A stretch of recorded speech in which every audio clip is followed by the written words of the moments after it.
So welcome back, or welcome if this is your first time here. Vinyl Monday is the who, what, when, where, why, and how do I feel about classic albums in my collection. If TV show length episodes aren't your thing, don't worry. I also do Vinyl Monday in 60 seconds here on my channel, over on my Instagram, as well as TikTok. As you can see from the getup, everything about this episode will be big. Big album, big anniversary, big gown with a lot of material. I do not envy the women of the Italian Renaissance. This week we're celebrating the 30th anniversary of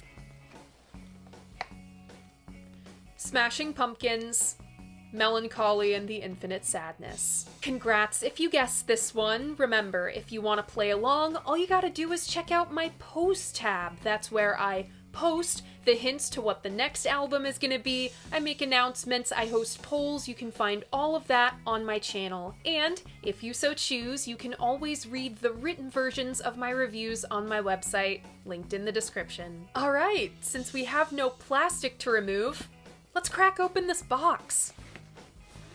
So as you can tell from the alternate cover art and the fact that this is a whole box, my copy is a repress. Obviously, original copies of this album on vinyl will put you out thousands of dollars. There's a gorgeous 30th anniversary box set coming soon that will also put you out hundreds of dollars. What I have here is the 2022 edition of the box set. With the glossy finish on the box and the matte finish of the prints, it kind of looks like a decoupage chest. The liner notes are carried over from the 2012 edition. Not only is David Wild's essay great, but Billy Corgan gives a lowdown of how every song came to be and what it means, and all the Mellon Collie concept art is here. I love how much care was put into the packaging. Everything, the packaging, the art, how ridiculous I look, it all tells a story alongside the music. For those of you who don't know, my degree is actually in art history. If you've been here for much any length of time, you'll know I love when album art and art history intersect. The Mellon Collie packaging was by illustrator John Craig. This is the new expanded album art you'll likely see on streaming services, but I want to focus on this section right here. Billy has always been fascinated with Victorian and Edwardian era art. It comes with being a 60s and 70s freak. The art of the time was very much inspired by Art Nouveau. Billy had a notebook full of concept sketches for the Mellon Collie cover. After a false start with another painter and an axed Their Satanic Majesty's Request style shoot, Billy went parsing through artist portfolios until he found John's. John had never heard of Smashing Pumpkins before this, and he was only supposed to do the booklet at first. Billy faxed John his sketches, from which he produced whimsical, surreal images of children in poppy fields a la The Wizard of Oz, birds in flying machines, and an Alice in Wonderland-style opium den. Billy, quote, was really thinking about a ship's maiden, you know, the ones carved into the front of old ships. If you'll see figureheads off their ships, like this shot I took at the Mystic Seaport, they have this curve to follow the ship's bow. If you'll see religious icons from the Baroque era, they have that same lean. It's called the S-curve. So already we have Baroque, 18th, 19th, and 20th centuries going on. Naturally, this lends to a composite image, and the birth of Mellon Collie herself. A cherub-faced woman dressed in Renaissance garb. She leans out of her flying machine just like a ship's figurehead, or the Baroque S-curve. She somehow invokes Da Vinci and Dora Maar all at once. Truly enigmatic. We have the face of Jean-Baptiste Gros's The Souvenir spliced onto the body of Raphael's St. Catherine of Alexandria, and the star from a vintage whiskey ad. Martin Butler notes it's, quote, vaguely erotic to him in a way he can't easily explain. I can. Your mind fills in the blanks. If the star wasn't there, what would be? John said, quote, with the Groys, there was something very dreamy or ecstatic about her expression that certainly wasn't in the Raphael painting. And then the flow and color of the Raphael dress, just the way it's rippling and almost traveling. I guess it's those primary colors, too. That's what happens. You don't know if it's going to work, but you put the body on the star and the head on the body, and you just know it's right somehow. You could make a whole video about this cover alone, And Andy at Poetic Wax has. If you're not subscribed to him, fix that. He's a fantastic storyteller. He's made at least 4 videos about Mellon Collie, and he's probably gonna post another this week if I had to guess. His video on the Mellon Collie art is linked in the description. What made the original Mellon Collie cover so out of this world good? I think Martin Butler articulated it best. There's, quote, a weird synergy going on between the songs and the imagery of this record, in the same way that Peter Saville's work goes hand in hand with the Factory Records label, or Hypnosis and their collaborations with Pink Floyd. It's truly perfect for the music. On Mellon Collie and the Infinite Sadness, we have the original lineup of the Smashing Pumpkins. They're fronted, of course, by the one and only, for better or for worse, Billy Corgan, on guitar, lead vocals, piano, keys, auto harp, and composing the string arrangement of Tonight Tonight. He plays alongside James Iha on guitar, lead vocals on Take Me Down, and guest vocals on Farewell and Goodnight, Darcy Retzky on bass, and vocals on Beautiful and Farewell and Goodnight, and Jimmy Chamberlain on drums and vocals on Farewell and Goodnight. Our special guest is Greg Leese, who plays steel guitar, and the Chicago Symphony Orchestra scoring Tonight Tonight. Mellon Collie and the Infinite Sadness was produced by Flood and Alan Moulder with Billy Corgan. Roll transition.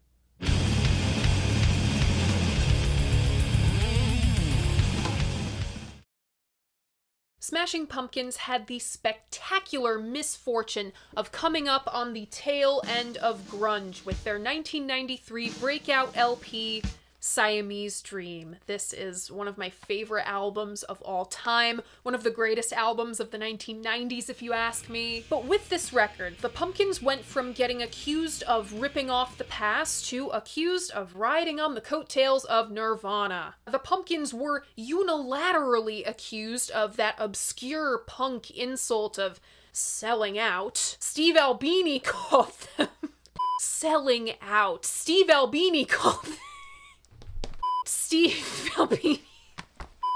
I'm sorry, I think about it and I laugh. Get it together, AD. Steve Albini called them, quote, pandering sluts playing fake stadium rock. Steve and I would have disagreed on so many things. Like, what did he call Urge Overkill? Wieners in suits? But we agree on not mincing words and just getting pummeled for it. Anyway, there's our first dilemma. You can't really call Siamese Dream grunge. It's too ornamental and esoteric. The Pumpkins' ambitions were always too big for the genre, but they're also too modern and grounded for the stadium rock label. We're gonna hear a lot from Billy Corgan in this episode. He is the chattiest of the Pumpkin Patch by a mile. He said, quote, "We were getting lumped in with people that could never have written a Disarm or even a Today.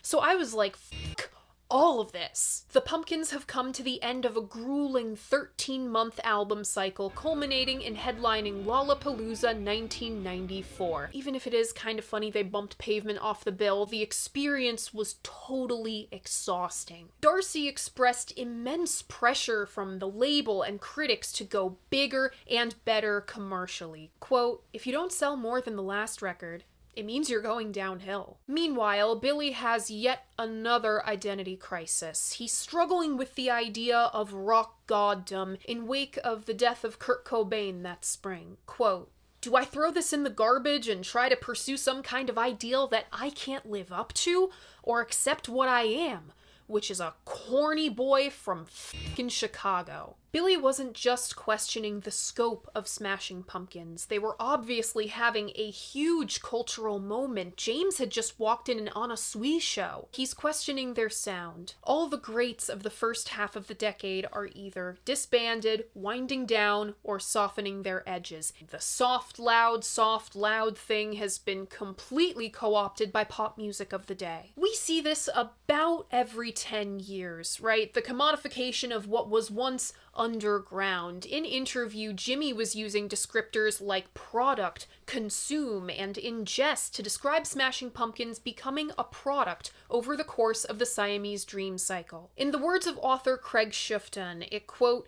gave the impression that he'd come to see working in the Smashing Pumpkins as being not too dissimilar from working at Burger King, and doing the kind of Mick job people joined rock bands in order to avoid. There was a broader pulling back from the confessional that comes with a little bit of maturity. It's a natural consequence of these people growing up. Billy was in his late 20s and married now. He decided the next record would be the exclamation point at the end of this period of Smashing Pumpkins. The title came first. All the way back in 1991 on a trip to Coney Island, Mellon Collie and the Infinite Sadness was always meant to be a double album. Billy cites the White Album and The Wall many times. Virgin Records tried to talk Billy out of a double album, then tried to split it into 2 separate discs for 2 separate releases, but he wouldn't budge. This was a time in rock and roll history where the double album was no longer a symbol of greatness. No more Blonde on Blondes or Exile on Mains. Daydream Nation was the exception, not the rule. Nowadays, we have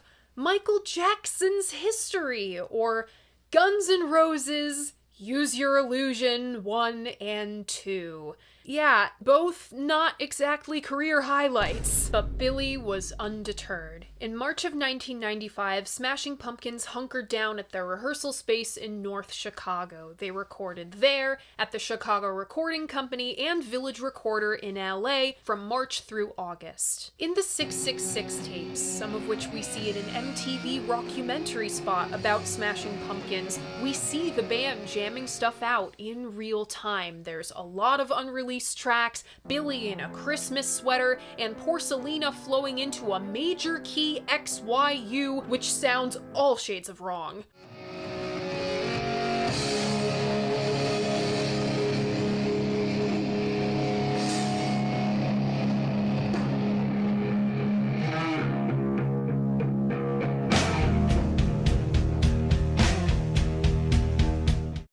Billy was also operating under a similar frame of thought as The Clash, making their own double album, London Calling. If this were the last rock and roll album ever made, what would it sound like? In interview, Billy and James cited such diverse influences as Mick Taylor-era Rolling Stones, the Jefferson Airplane live album Bless Its Little Pointed Head, and Pantera, and James was a fan of Fleetwood Mac's own double album, Tusk. Overall, the Pumpkins hoped to capture their live sound with this new album. In order to do so, they had to part company from Siamese Dream producer Butch Vig. Quote, "I think we'd become so close with Butch that it started to work to our disadvantage. Familiarity breeds contempt.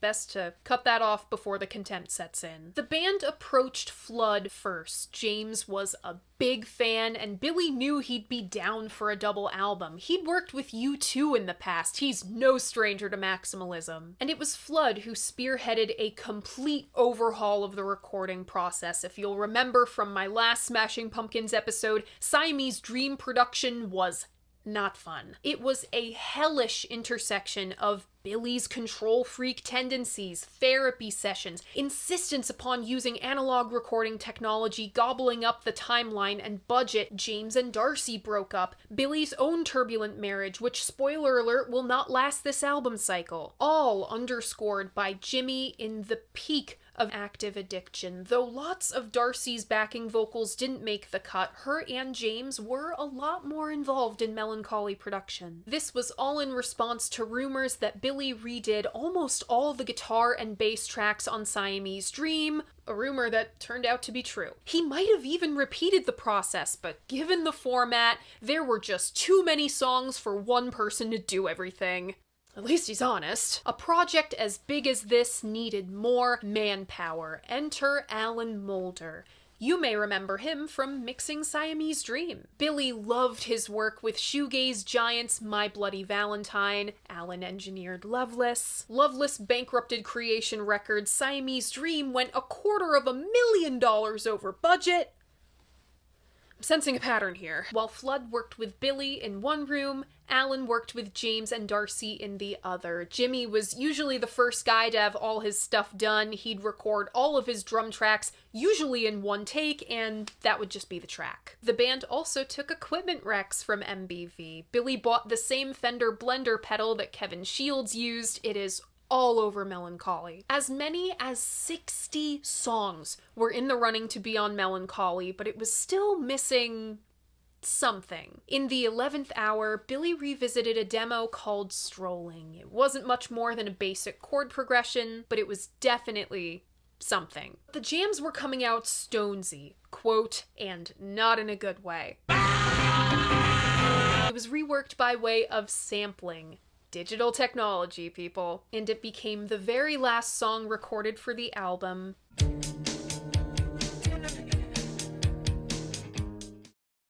1979. The track listing was whittled down to 31, then 30, then finally 28 tracks. A double album on CD, but at least a triple album on vinyl. Virgin told the band they had to get this thing out by the fall record release season. No Siamese dream nonsense this time around. The band worked 12 to 16-hour days as they ran down the clock. I'm getting deja vu. The track listing of Mellon Collie and the Infinite Sadness goes as follows.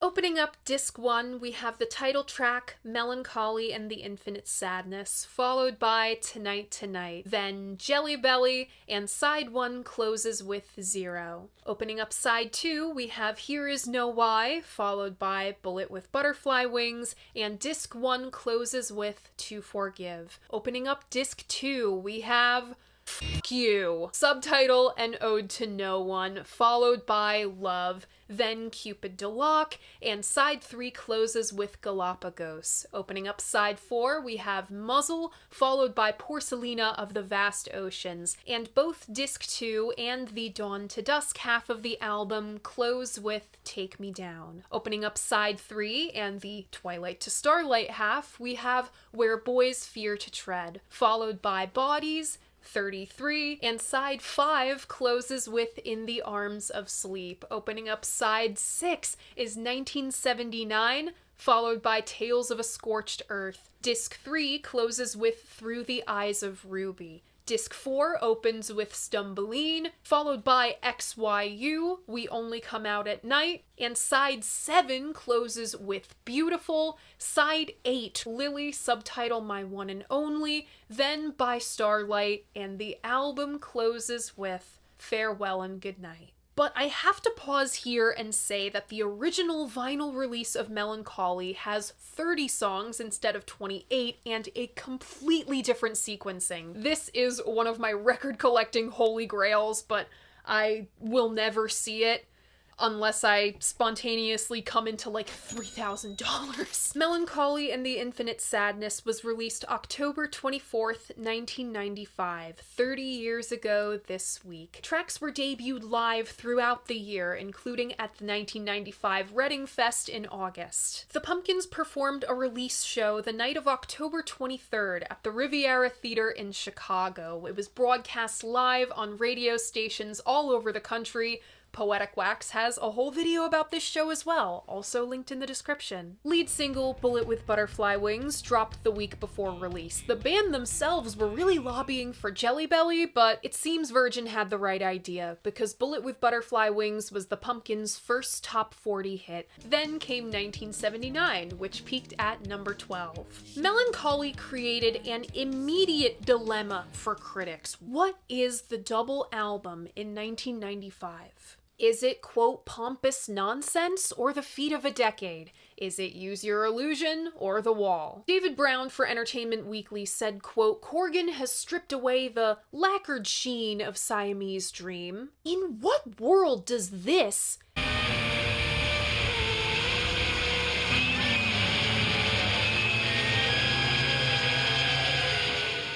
have a lacquered sheen? Quote, and replaced it with wild-eyed eclecticism that works, once you get a handle on it. Where Brown said Mellon Collie was all but the first Billy Corgan solo record, Jim DeRogatis for Rolling Stone dissents. Corgan's role as the Great Pumpkin is undeniable, but Mellon Collie at least feels more like a band project than its predecessor. He got hung up on the wall thing, like 9 out of 10 critics did at the time, I'm pretty sure, but recognized the Pumpkins packed a lot of variety into this record. He notes noisy excursions a la Sonic Youth, art rock pieces like Porcelina, epics in the vein of Journey, synth pop, and whatever the hell cowpunk is. And he identifies a central struggle within Billy's writing. He's a romantic who believes in the redemptive power of love, but he's also a cynic, having constantly been disappointed by those he loves. Jim says Billy constantly falls into this, quote, lyrical rut. Because of the time period I focus on this channel, I never get to talk about music videos. Music videos, as we know them, just didn't exist in the 60s, but Mellon Collie had a few. The most famous of which being the Tonight Tonight video. It's based on George Méliès's A Trip to the Moon. The boat at the end is a nod to him, the SS Méliès. Directed by Jonathan Dayton and Valerie Faris, the video stars Tom Kenny, voice of SpongeBob SquarePants, and his real-life wife, Jill Talley, voice of Karen. There was some drama sourcing period-accurate costumes as James Cameron was hogging them all for Titanic. Wayne White busted his ass on the puppets and the backdrops. It's one of the most sumptuous,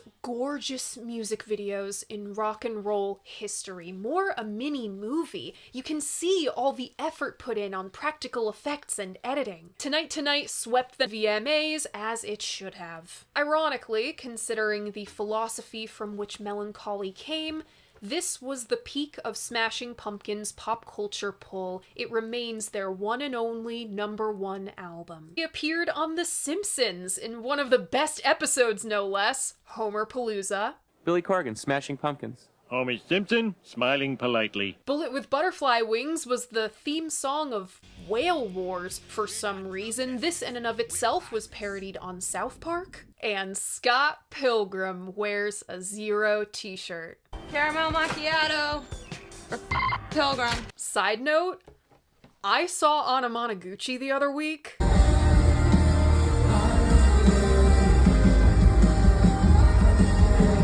I love that band's use of free will. Mellon Collie sold 6 million copies, twice as many as Siamese Dream did in its first 2 years, and earned the band 7 nominations at the 39th Annual Grammy Awards, including for Album of the Year. Mellon Collie lost out to Celine Dion.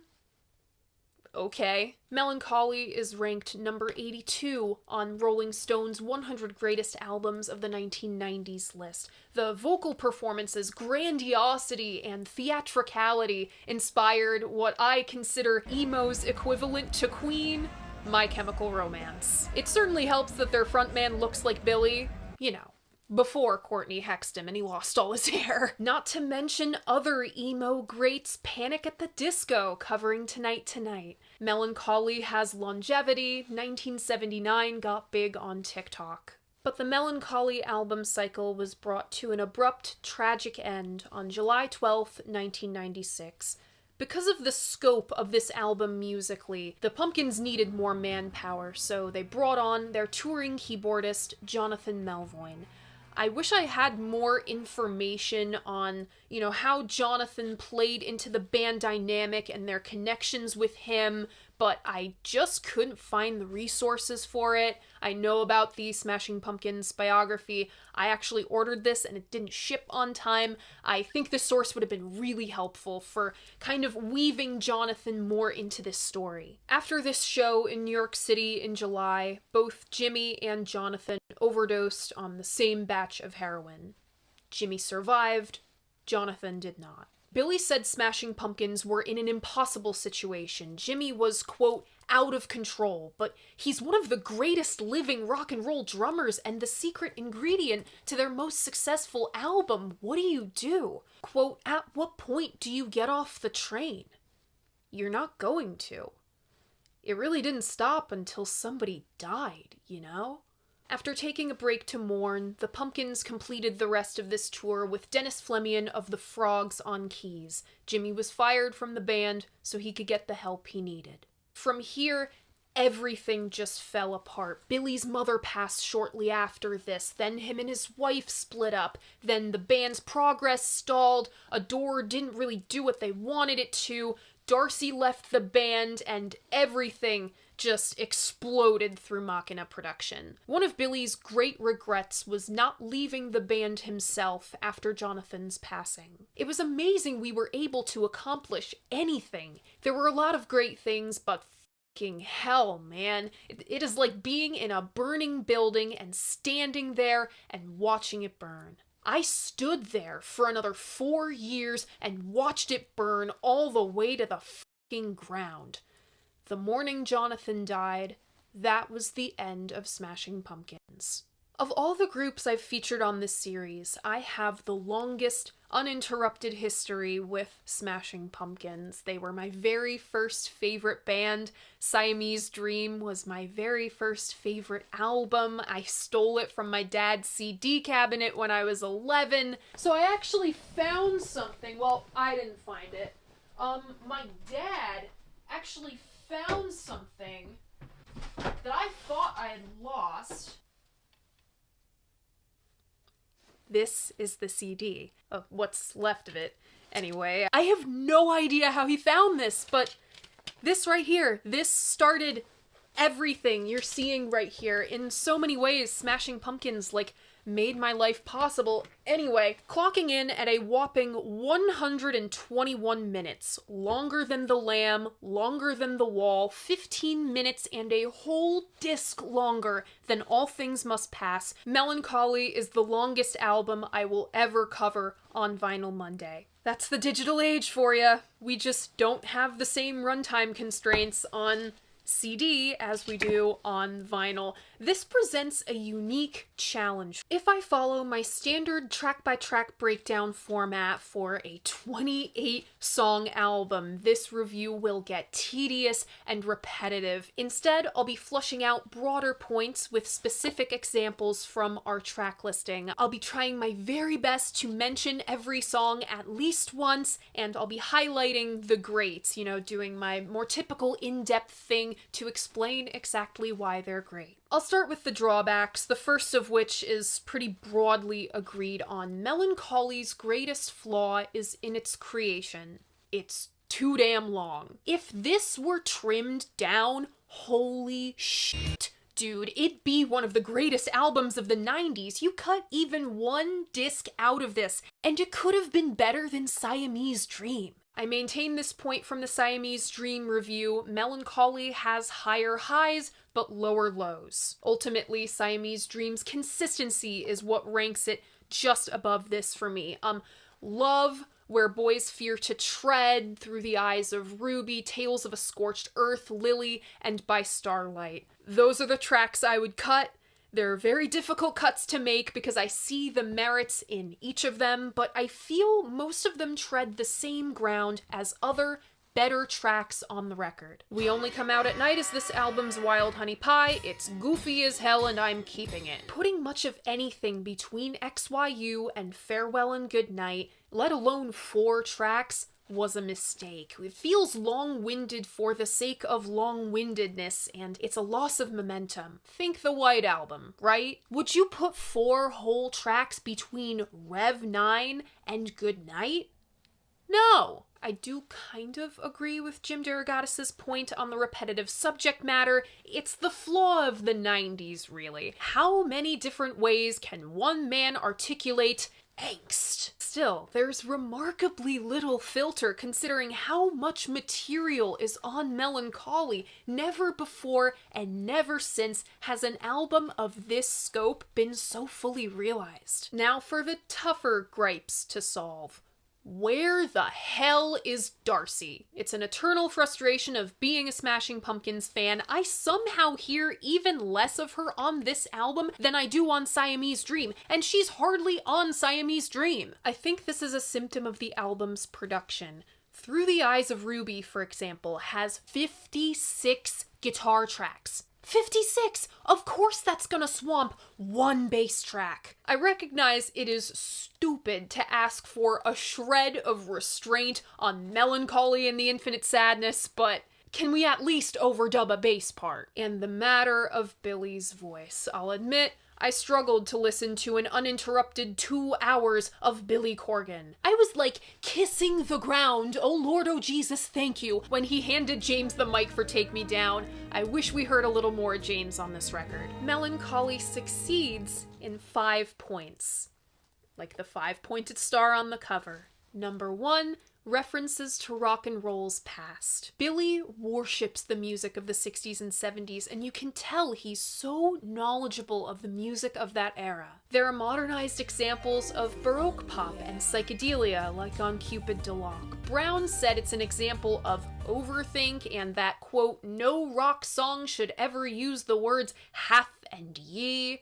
I say everyone's allowed to be wrong sometimes. I love its fairy garden feel with uber maximalist production and twinkling harp. I love its medieval revival folksy circular nature. I love its overly flowery and stale language, like smelling your grandma's perfume. It pokes fun at itself while taking pleasure in the spoils of beauty. It's nymphs pulling the satyr into a brook in song. It indulges in the kitschy and cute. See all of the mellotron on this album. There's the down-tuning of one of Billy's favorite bands, Black Sabbath. We hear it on the rockers like Jelly Belly, Zero, and Bodies. A rare, turbulent, and earthy acoustic number like Led Zeppelin 3 or 4 can be heard on In the Arms of Sleep. I believe that's a zither hammered on the song. There are twin guitar assaults like Boston or Cheap Trick. Underrated favorite, Here Is No Why, taps into that grandiosity. It's one of the few moments on Mellon Collie I can really appreciate Billy and James as a duo. And of course, there are the Beatlesque moments.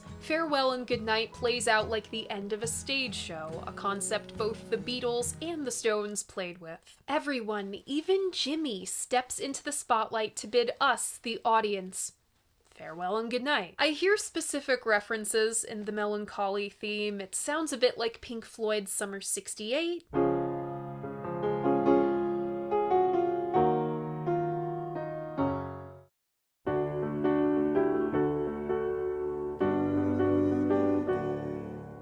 And also the piano coda of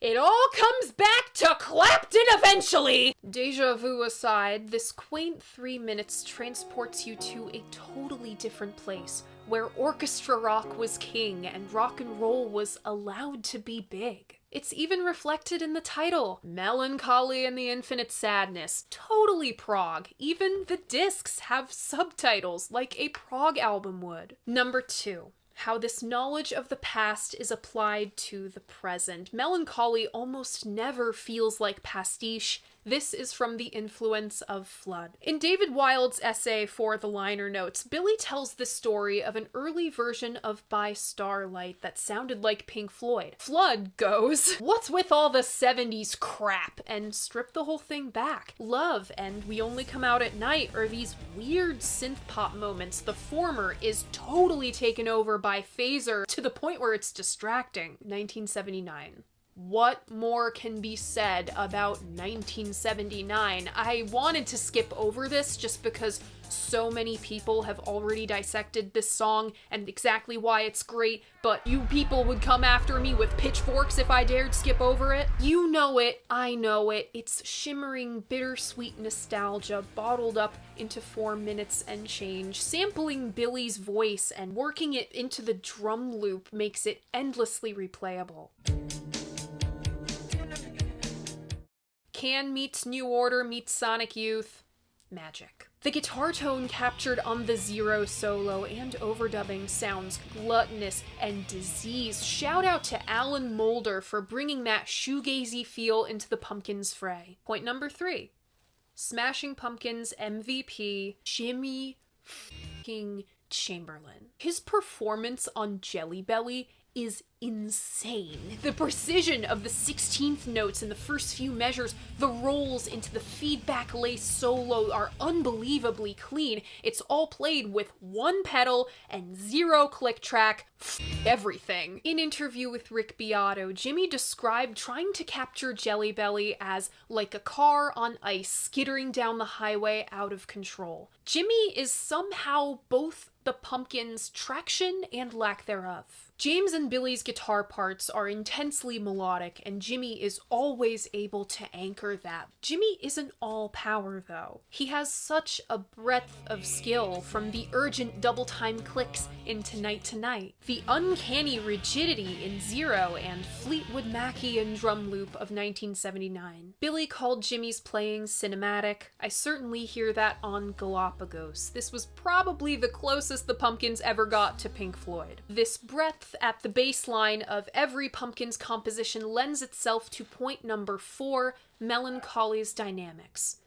Why is my dog barking? Bud? You can hear it in the hits, 1979 and Bullet with Butterfly Wings, I Raise to You, Porcelina, and XYU. I'm using these two as an example because, come on, my favorites off Siamese Dream are Soma and Silver. You really should have seen this coming. And Porcelina and XYU came from the same jam. Porcelina begins in silence, as guitar arpeggios suspended in lava, cymbal washes, and cut-up samples of Billy's voice fade in. Guitar squeals float by like deep-sea creatures. The Pumpkins were underrated masters of atmosphere. Everything slowly drifts together until...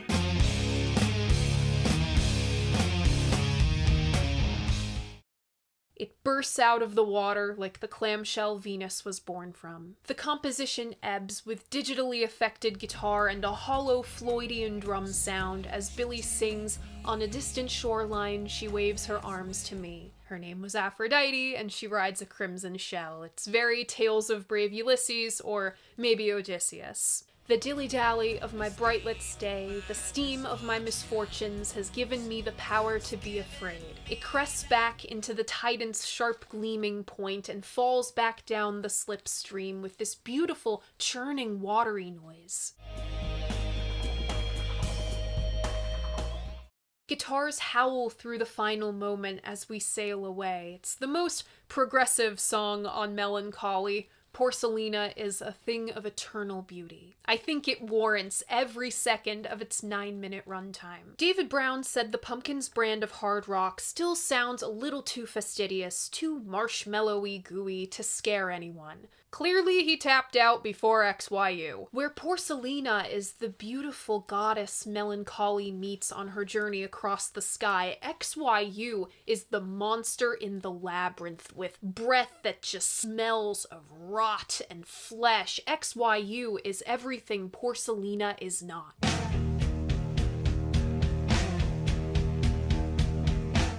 Between lurches, Billy howls the story of a doomed innocent. Mellon Collie's innocent paradise crumbles around us. There is no going back. This wasn't meant to last. This is hell on earth. Over the course of the song, and over top of a pummeling riff, he becomes a man possessed. He snarls on saliva like a rabid animal and a motherfuck, whatever that is. The great breakdown of the album is on XYU. It's a lot like that moment in Silver where you're in this uneasy levitation. The story of Mary Had a Little Lamb is perverted. This is the point in the horror movie where the girl on screen knows she's in deep shit. She thinks she's found a safe place to hide, but the monster howls from right behind her with glowing yellow eyes. And in the eyes of the jackal I say come! I struggle to pick a highlight from Jimmy's performance on XYU. He propels the rave up, and the rolls through the freak out are nasty. But I will never forget how he breaks this song's spine with one brutal, decisive crack.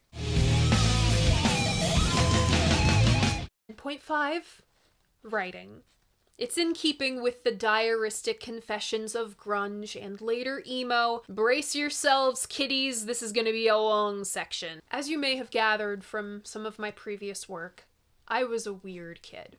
some might say a spooky kid, definitely not well-adjusted. Throughout Mellon Collie, Billy questions himself, his ability to love, and unpacks his childhood. Something about the way he makes these observations, like a child wise beyond their years, captured me as a kid. I sensed my loss before I even learned to talk, and I remember my birthdays, empty party afternoons won't come back. Billy said Mellon Collie was for 14 to 24-year-olds and correctly predicted it would be totally misunderstood by 30-plus-year-old rock critics. I'm 26, so not all of Billy's lines land with me, but hey, I was 15 once, and when you're 15, everything is the end of the world. You don't know better yet. Mellon Collie expresses youthful bravado, the steel balls you need to make a double or triple album in 1995. There's hedonism and nihilism, nothing is important, and God is empty just like me, underscored by loneliness. When you're young, you feel like you're on an island. Nobody's ever felt how you do. Stumbling is probably the best articulation with one of the best visuals in the lyrics. On the other side of that, you have the embarrassing earnesty of Muzzle. I fear that I am ordinary, just like everyone. But hasn't everyone felt like that at least once? There's a healthy dose of challenged romanticism on Mellon Collie, rage and love. Despite all my rage, I am still just a rat in a cage versus believe in me as I believe in you. Despite the lyric, love is suicide, there's love all around. Why write a coming-of-age album in your late 20s? Billy felt he wasn't articulate enough in the moment to express these feelings. It's why teenagers generally don't write literary masterpieces, right? Mellon Collie is a farewell to his youth. Where the title track was the theme of Mellon Collie, in Tonight Tonight we find its thesis statement.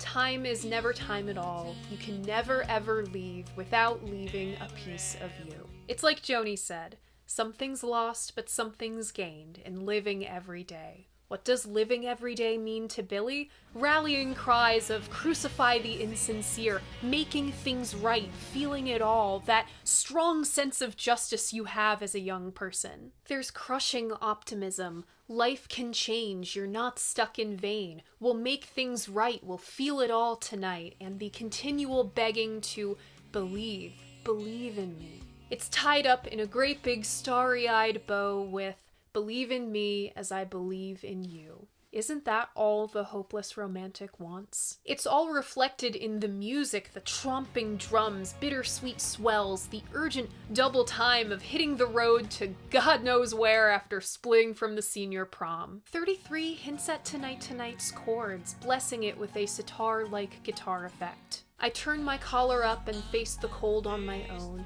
The earth laughs beneath my feet, and the blasphemy in my old jangly walk. What a brilliant way to articulate the otherness you feel. Not quite feeling at home in your own body yet, when you've had your first growth spurt, but you just bought all your school clothes and your mom can't afford more, so you walk around for months in shirts where the sleeves only hit about here and the pants show your ankles. Lord knows I've been there. What is Mellon Collie's connective tissue?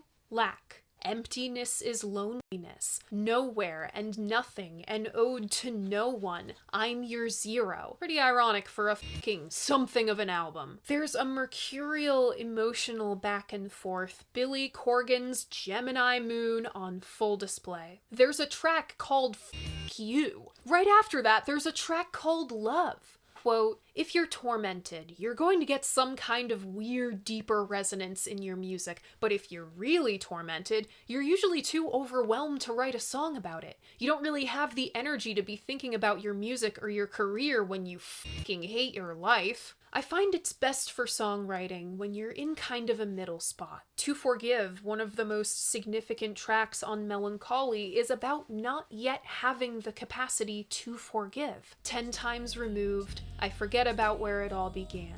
Though our narrator is 10 times removed from their past, they're still trying to convince themselves in the chorus nothing is important, when in reality, they forget to forget. Above all, though, Mellon Collie is an appreciation of life. It's not completely cynical yet. My favorite line I heard in these multi hours, My life has been extraordinary, blessed and cursed and won. If the tracks like Tonight Tonight and maybe Zero are the 14-year-old, Muzzle is the 24-year-old, still fearing that you're ordinary, just like everybody else after this monumental, life-changing, coming-of-age adventure. An adventure across the sky, but being able to look back and say, my life is blessed and cursed and won. I earned all of this. I see Mellon Collie as Smashing Pumpkins' extinction burst. Firing Jimmy effectively ended the band's golden age. The best thing for Jimmy was the worst thing for Smashing Pumpkins, but in the end, you've gotta put human life over a band. This album also marks the end of perhaps rock and roll's last golden age. Billy predicted, I think we're headed right to disco. And he was right. European dance music and the boy and girl groups exploded in popularity in the late 90s. This project's magnitude was completely out of step for alternative rock, since Sonic Youth invented the 90s in the 80s. Things were not supposed to be polished, glossy, pretty, or sprawling. Mellon Collie says fuck you and is all for. But it's worth noting Sonic Youth also indulged in a couple of those things in 1995, see the Diamond Sea. Anyway, in the 30 years since Mellon Collie's release, the recording industry as we mostly know it on this channel completely collapsed. There are some pros. The gates that major labels once held the keys to are being bust open by really talented independent artists, the internet, and DistroKid. But a rock and roll band being given 2 producers who know how to record f***ing drums, and being given the budget to spend 10 months making a 2-hour-long multi-disc epic, we may never see that again. Anyone can put out music nowadays. I think that's a beautiful thing. But there's a reason Mellon Collie is the way it is. There was a team of people working behind the scenes, some damn good musicians, and a prolific writer with a vision and a grating, if totally unique, singing voice. For all these reasons, Mellon Collie and the Infinite Sadness might go down in rock and roll history as the last great double album. Or, more accurately, the last great triple, or maybe the only great quadruple album. About completing an album, Billy said to Rolling Stone, you go home, you listen to it, you get mad at God, you hate yourself, you eat a lot of ravioli, and sleep a lot. That Rolling Stone cover story was by David Frick, one of my Lord and Saviors. He had great rapport with Billy, getting some wonderful quotes out of him, especially quotes about creativity. After completing a huge project that takes so much out of you, your physical body, your mind, your soul, god damn it, you do eat the ravioli, even though that tastes like botulism. But you didn't care about that when you were a kid, did you?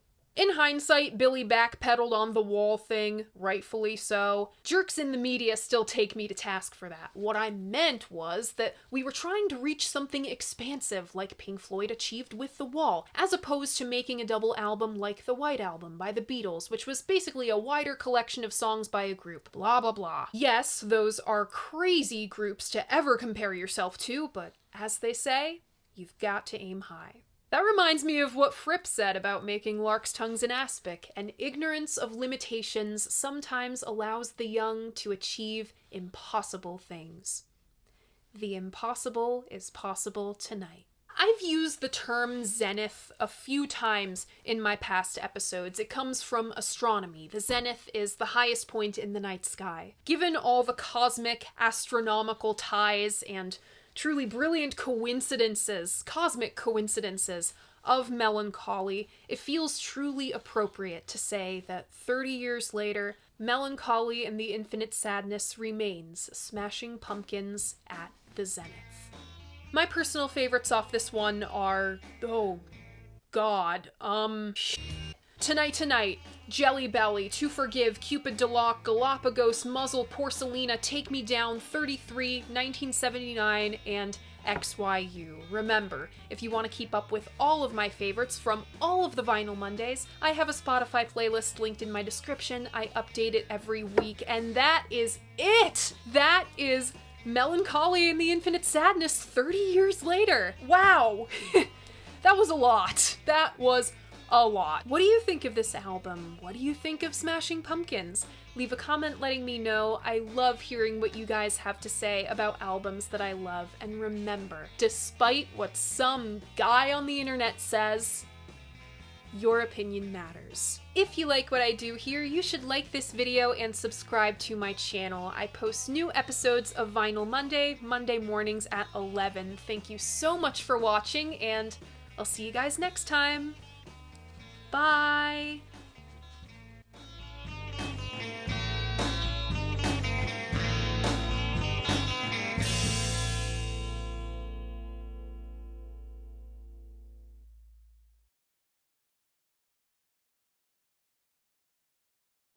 Whew, I don't envy women of the Italian Renaissance. This bodice is difficult to breathe in. Wish me luck getting this off without sticking myself with, like, 12 safety pins. Bye.